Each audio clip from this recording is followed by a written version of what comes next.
Hey y'all. So I just got through doing a video for YouTube on my computer, and I don't know what's going on with that video. So I'm going to do it over because something weird going on with the video. But it's very important information that I am covering. So I'm going to discuss it now, and this video is going to cover one of the things that I'm noticing is people are preparing for something, but they don't know what they're preparing for. So you have people preparing stock, food, people preparing tactically with weapons. So they're getting ready for something, but they don't know what they're getting ready for. And then those who are leading people, they're not giving them any kind of instructions. So I want to touch bases on what you're getting ready for. Prime example, the other day, and I feel like you should get ready, but you just need some more information on what's going to occur so you can know how to better plan to get ready. The other day, I went to the grocery store, and since about 2002, when I would go to the grocery store, I would have like 2 carts full of things, and that's just how I shop. The other day, I just had 1 cart, but I had a lot of things. The shelves looked a little bit scarce. Like they weren't being restocked. And when I got to the cashier, I had a lot of items that were rung up. It got to a point where the cashier was like, you maxed out of the amount that you can purchase on this transaction. And I'm like, I never heard of that. And he was like, you can just, you can cash out, pay for this, and then we'll continue to ring up everything else. Just, in all my years of shopping, that's never happened where you could max out a certain amount of things. Like in total, it's like there's a limit on what you're supposed to be able to buy. I still bought all of my stuff, but just to say, people should be getting ready. But I don't think people really know what they're getting ready for. And so I'm going to drop some jewels in this video about what you're actually getting ready for. Also, I've been touching bases on fasting. So I'm going to hit that again because there have been some very miraculous things that occurred and some deep work that occurred during my fasting. Bear with me because I just finished a 35-minute video that has got some weird stuff going on. The volume not working, whatever. But I know things like this happens when you are sharing valid information for people. So I'm going to go ahead and touch bases on this. And also I'm going to touch bases on mental health. You're going to hear me say it repetitively. You need your weapon, your gun, but you are going to need the spirit of the Most High, and you're definitely going to need good mental health. I'm going to touch bases on this right now. A lot of people may have issues with what I say, but I'm going to say it needs to be addressed because if you have a problem, if you don't go through the healing that you need, then you will be incomplete and you also can be compromised. So you have to heal, and you have to heal. And what am I speaking of right now? I'm even speaking of mental health. I want to address military wise, right? I want to address military. So my grandfather was in the military. He went to war. He came back pretty good shape. He was missing an eye, and he had a prosthetic, a fake eye, false eye. But he was mobile. Had his mind relatively. he was on point. But a lot of times, the thing that I need to speak about is whoever taught you, that's your limitation. That's your cap. Okay, so I'm going to address this. Like if you go to church and this is a teaching church, you probably are going to be capped at teaching, like everything to do with teaching, nothing to do with prophetic giftings, all of that stuff like that. I use that as an example. All right, you go in the military and your specialty is what they trained you on. You're capped in that area. They do, unless you branch out and you learn other areas, you're capped at what they taught you. And that is for a reason. This is all we need you to know. And we also need somebody else to be able to stop you if you do anything additional. So, whoever teaches you caps you, okay? So, you need to understand what your limitations are and also that you should not be capped. Who are the people that have no limitations, that are not restricted? Who are the people that, because when you're capped, a lot of times what you know, you feel like you're the expert, right? You may be the expert, but what about what you don't know? You're not the expert of what you don't know.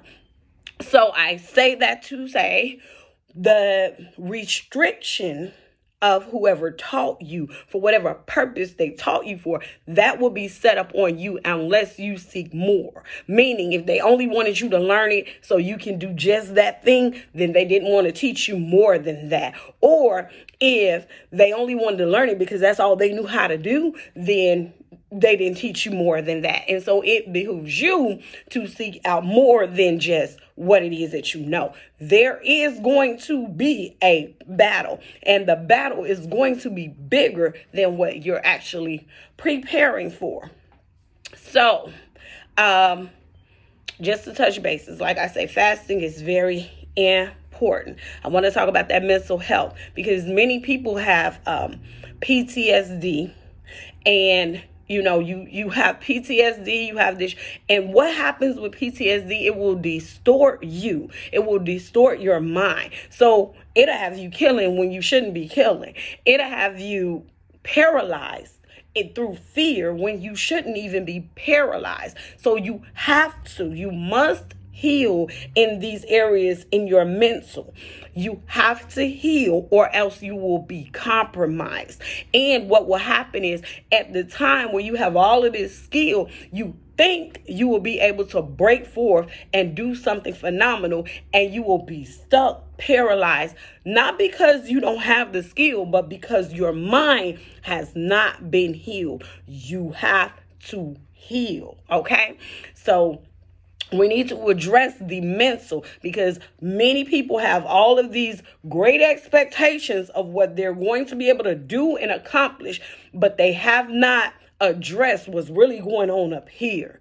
And some of the reasons why you all have PTSD, I'm going to talk to you directly. So I'm going to speak as it pertains to military, and I know a lot of people don't want to hear it, but a lot of the reasons why you have PTSD is because you have innocent blood on your hands, right? You fought a war, a battle that was not your war, that was not your battle, and you shed innocent blood. You're going to have to face this, okay? So when I say you're going to have to face this, you're going to have to go before the Most High and ask him to wash your hands and forgive you for shedding innocent blood. Therefore, no more nightmares. Therefore, your spirit and your soul is not tormented, but you have PTSD because you saw some things and you were fighting something that wasn't yours to fight. See, when you're fighting something that's yours to fight, ain't no PTSD behind that. Ain't no and even the things that we incur, and all of the battles that we go through in our life, even when post-traumatic stress disorder tries to show up, the Most High is present to heal us. The problem is people don't take time to face, look, and be healed. You got to heal up here, or else all these magical, wonderful things that you can do when your mind isn't being challenged, you're not going to be able to do it. And you're basically going to be useless or just capable of teaching other people and then backing out the way. I know it's hard, but you have to heal, and it needs to be said. And if nobody says it, then they don't really care for you. So those areas, these battles they're spiritual and physical battles, right? You're going to need the Most High, and you're going to need good mental health along with your weapons. You definitely need that. I want to talk about some things. I'm going to talk about me. I was going through some things. Oh, this was many years ago, right? And I had to go through a deep. I was going through a deep season of fasting and praying because there was warfare going on around me. And so I am a person when I go through deep seasons. So I can go through some deep seasons and I'm totally detached from what's going on, right?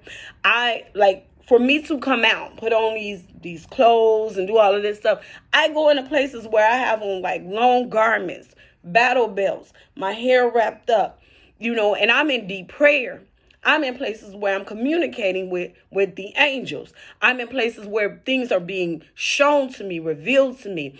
It's even the way my sight is. Sometimes the way, when I say my sight, my spiritual sight, I liken it to like if you turn the channel on a TV, things come to me so quick, just like that. It just, they come so fast. They come faster than my words. Like how I can see what's going on in a completely other place. Sometimes I have to turn my hearing and my sight off just to focus on what it is that I'm focusing on.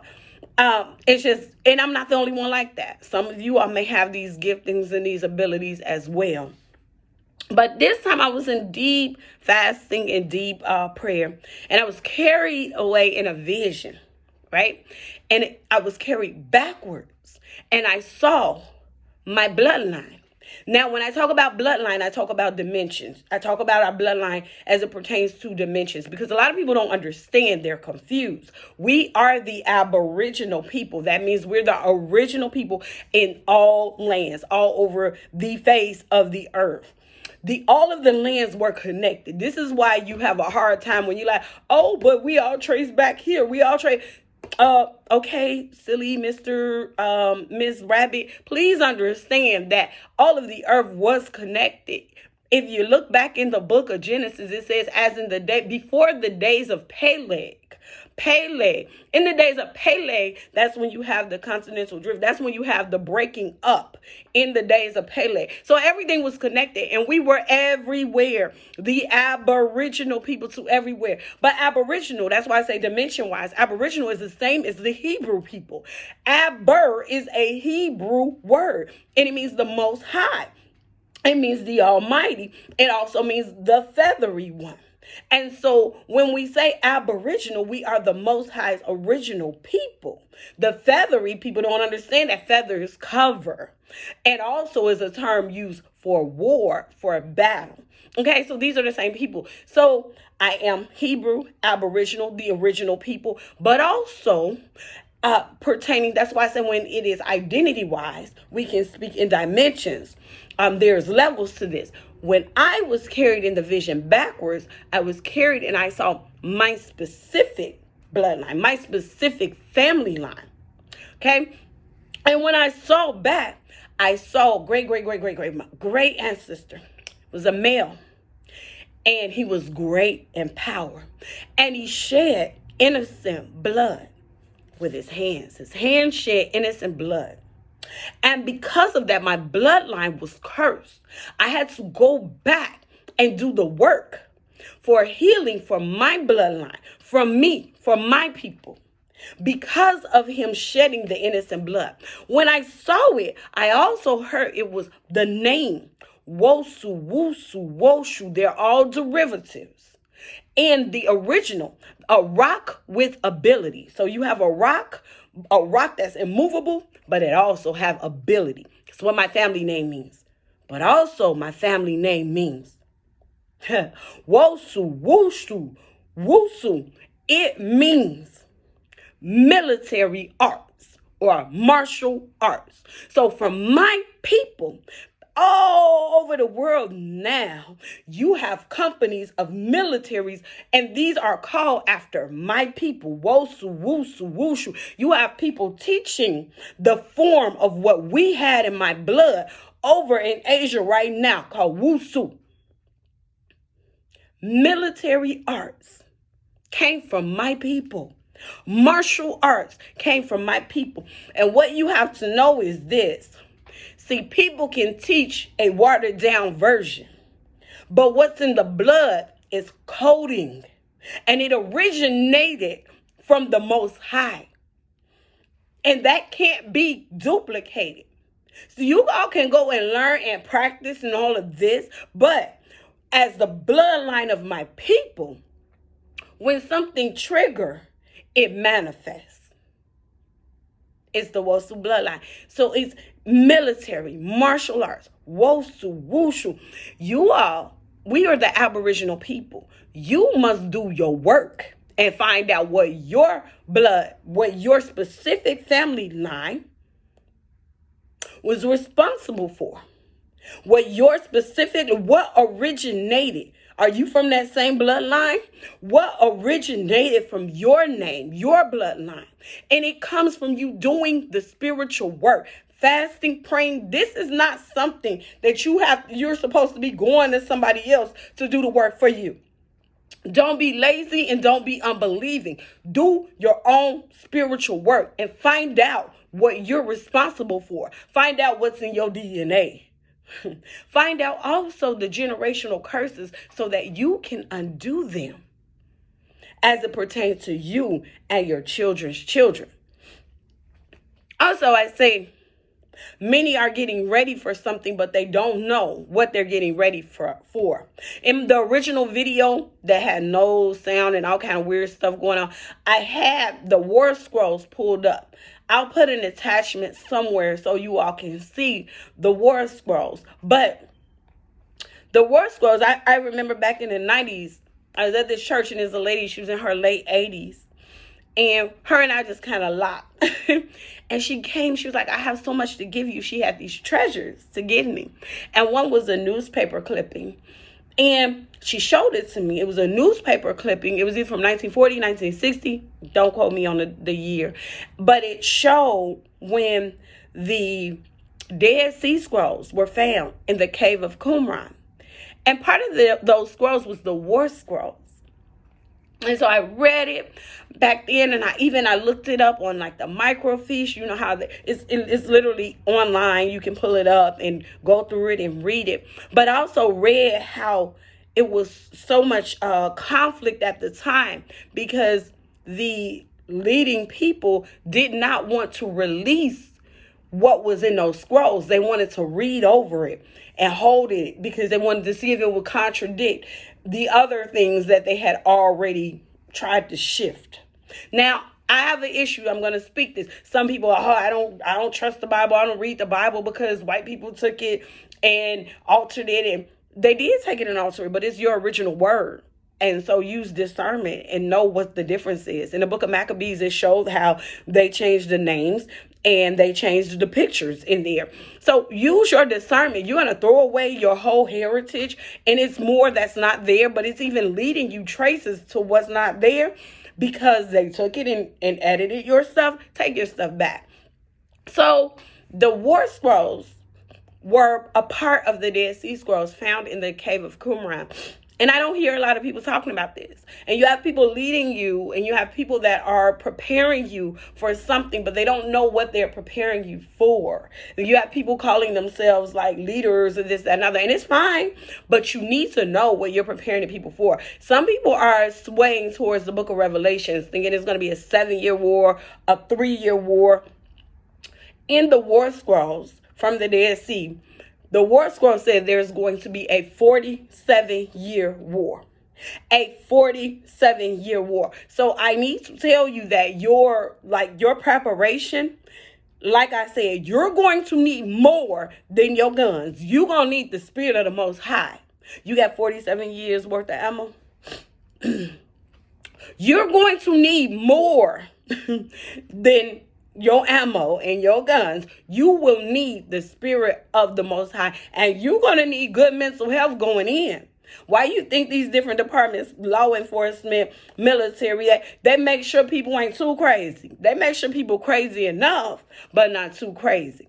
Get what I said? You got to be crazy enough. You got to be crazy to walk in some of the stuff that people walk in. But you can't be too crazy to where you walk in there and it don't even work what you went in there to do. Okay? So you're going to have to make sure you have good mental health, but you need to know the War Scrolls talk about a 47-year war where the Aboriginal people, the children of light, go to battle against the sons of darkness. 47-year war. And it also talks about the order. What age? Men at between 40 and 50 are men that's going to be fighting this war. 40 and 50, between 40 and 50. The 20-year-old men in those age brackets, they're the ones that's going to be picking up the spoil. It also talks about the music that's going to go before us in battle. You got to understand, people are using our music to get hype off of, to get strong off of. But our music is supposed to go before us in battle. And all of these things I speak to you, these are spiritual things. And so I'm letting you know, if you are just plain, physical, you probably will be used. But you probably ain't gonna last that long. You may just be one of them front bodies that's go out there, and you're not going to last very long, because this is going to be a spiritual battle where you need spirit and physical, and you need insight. Y'all need to understand. In the scriptures, there was a lady named Deborah. She was a prophetess, and the leader of the army, his name was Barak, and this man knew he had to go to battle, but he told this woman, only way I'm going is if you go. I am not going without you. Why? Because she could see, because she knew what was going on. Because also your power, your spirit, if you present, ain't nothing going to happen. It's going to be victory for us and not defeat. Y'all better snap back in and click back into who we really are, because you're going to need power for these things that are approaching, or you will lose the rest of your mind because you ain't got the first part of it back together again. For real. So you need to do the mental work and do the spiritual work, because we're battling things bigger than your bullets can even handle. You got a little bit, it's good, but you need to be able to bless that stuff. For real. I think I'm going to wrap it up after I say this. Fasting is very important. Fasting and praying. There was a time you got people engineering weather and all kind of stuff. There was a time I was on the phone, and I told people the story before. If you heard it, good. If you didn't, you'll hear it now. I was on the phone about 4 a.m. in the morning. My little brother, he's my friend, but he's my little brother. He always put me on the phone. Sis, we have to pray. We have to pray, sis. And I'm like, oh, it's 4 o'clock in the morning. I'm about to get up in a couple of hours. But he always would put me on the phone, pushing me to pray. This night, we're on the phone, or morning, and I tell him, I see an angel standing at the edge of Miami, and I hear the Most High say, give the angel instructions not to come up on that, not to let the hurricane come up on the land. There was a hurricane going to come. Give the angels instructions not to let the hurricane come up on the land. So I did it. Gave the angel instructions. After that, I prepared for a hurricane. Got all the things, blah, blah, blah, but no hurricane yet. It was a couple of weeks down the line. Now it's in the news, hurricane coming, blah, blah, blah. See people in the store, and they're, hurricane. Look like, anytime it's a disaster about to happen, people look like they're on the Titanic. So I'm just looking around like, But we had everything we need, because I was ahead, I saw it ahead of time, right? And get home, and I'm looking on the news the day of the hurricane. And I'm watching, I don't know if it's called the Doppler, whatever that thing is, the hurricane.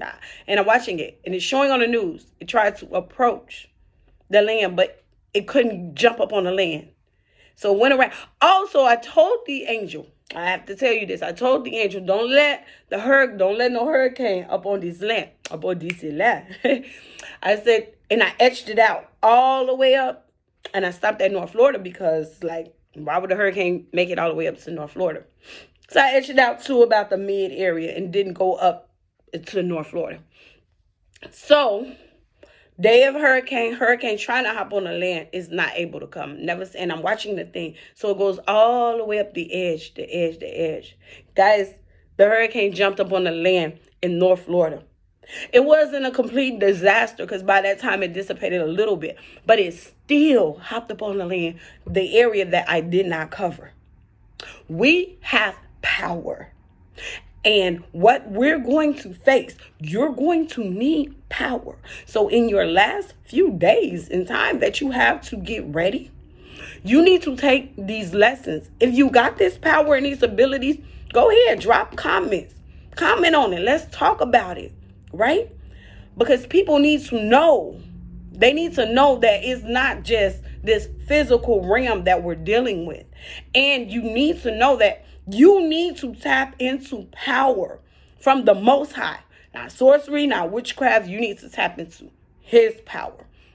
I think that's pretty much what I'm going to wrap up today, because I spent a lot of time doing this video before. If it's anything I missed, I'm going to tap back in and I'll talk to you about it. But the War Scrolls, look it up, because you're getting ready for something. Your soul and your spirit is telling you to get ready for something, but you haven't known what it was that you were getting ready for. So you don't know how to prepare for what it is you're getting ready for. All right, peace, y'all.